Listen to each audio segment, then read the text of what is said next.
Bonjour, voici une présentation des dernières nouveautés sur VetUp. Comme vous avez pu le constater, le bouton maison pour revenir à l'accueil est maintenant placé en haut, ce qui évite de déplier le menu à chaque fois qu'on veut revenir à l'accueil. En effet, si vous le mettez ici, ça déplie à chaque fois cette barre. Donc ce sera une petite habitude à prendre, mais vous verrez que c'est plus ergonomique de cette façon. Ensuite, concernant le planning lié à l'agenda, maintenant il est dans médical ici en dessous de l'agenda. Donc le planning, petit rappel, hein, c'est pour mettre les disponibilités des membres de la clinique. Donc vous pouvez déclarer des absences, mais aussi des présences, comme s'il y a quelqu'un qui est en consultation, quelqu'un qui est en congé, de façon à organiser donc votre équipe. Et vous pouvez alors avoir en filigrane derrière votre agenda la présence de chaque membre de votre équipe.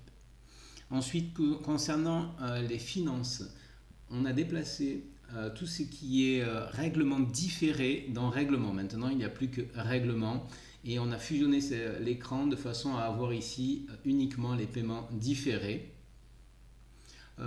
Petite remarque aussi sur le code PIN. Ici, maintenant, pour ceux qui ne connaissaient pas cette fonctionnalité, vous pouvez vous identifier rapidement avec par exemple 4 chiffres, 3 chiffres, ou même utiliser des badges RFID pour biper et pour pouvoir vous identifier sur VetUp. On a mis dernièrement un cadenas ici qui vous permet de fermer votre session, mais par code PIN. C'est-à-dire que là, pour rentrer, il suffira de rentrer votre code PIN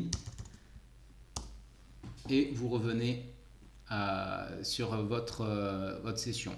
Donc chaque utilisateur a son code PIN, ce qui permet de très rapidement s'identifier sur VetUp dans la clinique et de fermer vos sessions.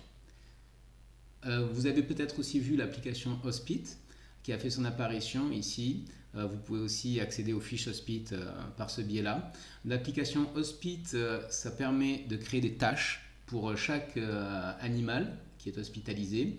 Et ces tâches peuvent être liées ou non à des actes sur VetUp. Là, par exemple, j'ai un acte lié à 2 produits, ce qui fait que si je termine la tâche, ici apparaît la tâche terminée et je pourrai dans VetUp facturer cette prestation-là. Vous verrez, il y a un bouton facturer l'hospitalisation.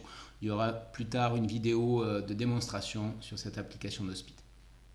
Concernant la salle d'attente, vous avez dû voir qu'il y a eu pas mal de nouveautés. Nous sommes encore en train de travailler dessus, donc n'hésitez pas à nous envoyer vos suggestions pour l'améliorer.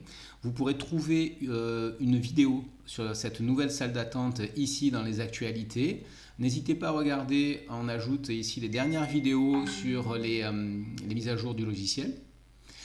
Ensuite, on a aussi les newsletters qui peuvent être activés pour votre compte afin d'envoyer des mails à tous vos clients, notamment donc pour le déconfinement à venir. Vous pourriez prévenir tous vos clients. Pour ceux qui n'ont pas encore l'application newsletter activée, elle est ici, l'application newsletter. Si elle n'est pas activée sur votre compte, n'hésitez pas à nous contacter par le biais du support ici. Vous demandez simplement l'activation de cette application. Nous restons à votre disposition pour toute question, bien sûr, sur ce même icône de support. N'hésitez pas, si vous avez des suggestions pour faire évoluer le logiciel, nous sommes disponibles. À bientôt.